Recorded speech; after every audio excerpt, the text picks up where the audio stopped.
Сәлеметсіз бе? Қазақтың ұлттық өнерін насихаттайтын арнаға қош келдіңіз. Мен бүгін сіздерге қазіргі таңда хит болып жатқан қазақша ән Қуандық Рахымның орындауындағы Аққу менің атты керемет әнді домбырада тартуды толық үйрететін боламын. Әнді үйренуді бастамас бұрын менің арнама тіркеліп қоюды ұмытпаңыз. Әрбір жаңа әннен хабарлама алып отыру үшін жанында тұрған қоңыраушаны міндетті түрде шақырып қойыңыз. Ендеше біз бастамас бұрын ең алдымен домбырамыздың құлақ күйін осы әнге сай етіп келтіріп аламыз. Дәл қазір менің домбырамның дауысы астыңғы ішегі ля, ал үстіңгі ішегі ми ноталарына дұрысталған. Сіз өз даусыңызға сай етіп дұрыстауыңыз керек. Жалпы домбыраның дауысын дұрыстау, құлағын келтіру деген менде арнайы видео сабақ бар, сол сабақты көріп дұрыстап алсаңыз болады. Енді біз әннің жалпы қағысы қандай екендігін біліп алуымыз керек. Бұл әннің қағысы өте оңай. Мұқият қарап алыңыз. Бірінші төмен, сосын жоғары, жоғары.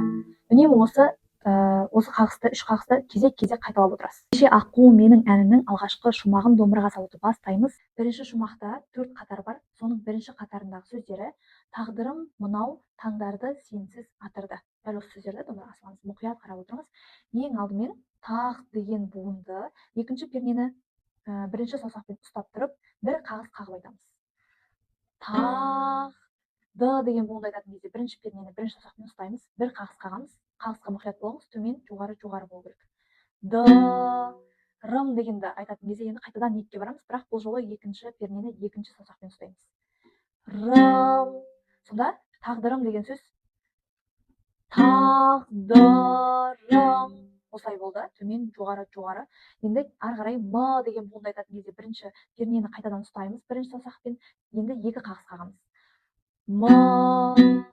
Нау деген буынды айтатын кезде ашық бір қағыс өнеміз. Нау.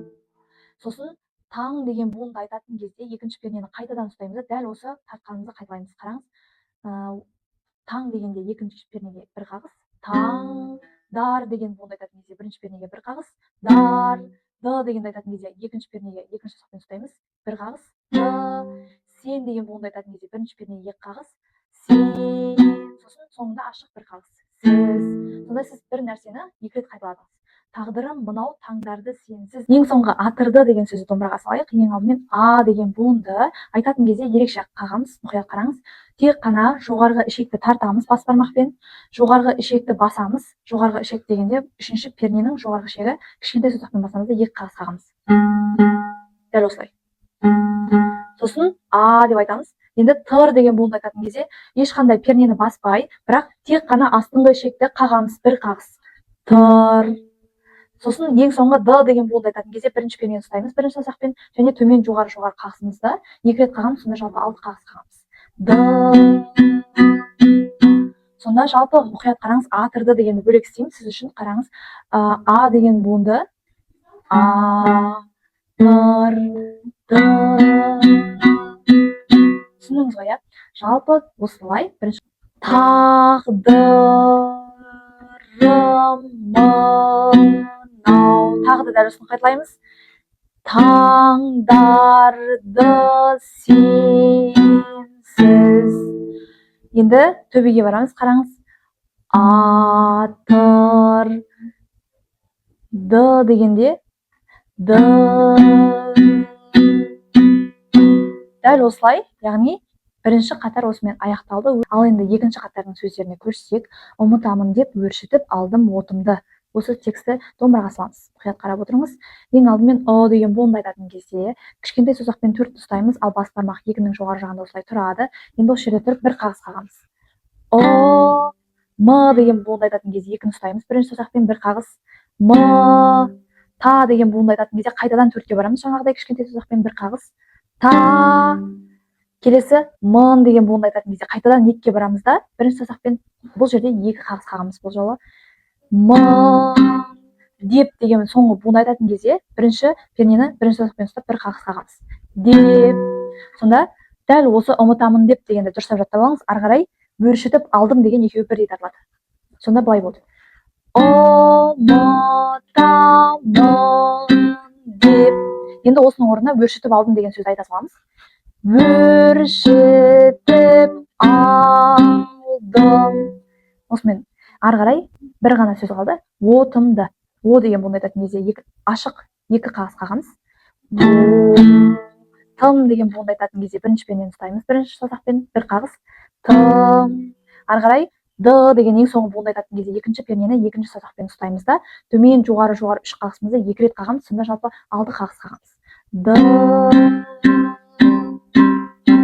Сонда екінші қатарда өте оңай, байқағанымыздай қайталаулар көп. Бірге тартып көрейік. Сіздікі де осылай шығу керек. Мұқият қарап отырыңыз. Ұмытамын деп өршітіп алдым отымды. Жалпы осылай. Түсінікті болды деген ойдамыз. Үшінші қатарға көшсек, оның сөздері: жаным-ау, сен де келместі күтіп жүрмісің. Осы сөздерді домбыраға саламыз. Ең алдымен жа деген буынды жетінші пернені екінші саусақпен ұстап тұрып бір қағыс қағып айтамыз. Жаным деген буынды айтатын кезде алтыншы пернені ұстаймыз, бір қағыс. Ным. Ау деген буынды айтатын кезде қайтадан жетіге барамыз, екінші саусақпен бір қағыс. Ау. Келесі сен деген буынды айтатын кезде алтыға қайтадан барамыз, екі қағыс қағамыз, бірақ сен де деген буынды айтатын кезде төртінші пернені ұстаймыз, бір қағыс. Де. Енді осыны мұқият жаттап алыңыз. Ары қарай келместі күтіп деген сөзді дәл осыны тартып айтамыз. Қалай болды? Жаным-ау, сен де. Енді дәл осының орнына келместі күтіп деген сөзді айтамыз. Домбырада дәл осы қайталанады. Келместі күтіп. Түсінікті болды деген ойдамын. Ал енді ең соңғы жүрмісің деген сөзді айтатын кезде ең алдымен жүр. Бізде екінші пернені екінші саусақпен ұстаймыз, екі қағыс қағамыз. Жүрмі деген буынды айтатын кезде төртінші пернені ұстаймыз, кішкентай саусақпен бір қағыс, бас бармақ екінің жоғары жағында. Мә. Ең соңғы сің деген буынды айтатын кезде бірінші пернені бірінші саусақпен ұстаймыз да төмен жоғары үш қағысымызды екі рет қағамыз, сонда жалпы 6 қағыс қағамыз. Мұқият қарасаңыз, негізі өте көп қайталау болып жатыр арасында. Үшінші куплетті дәл осылай: жаным-ау, сен де келместі күтіп жүрмісің. Бірге тартып көрейік. Жаным-ау, сен де. Қайталаймыз. Келместі күтіп жүрмісің.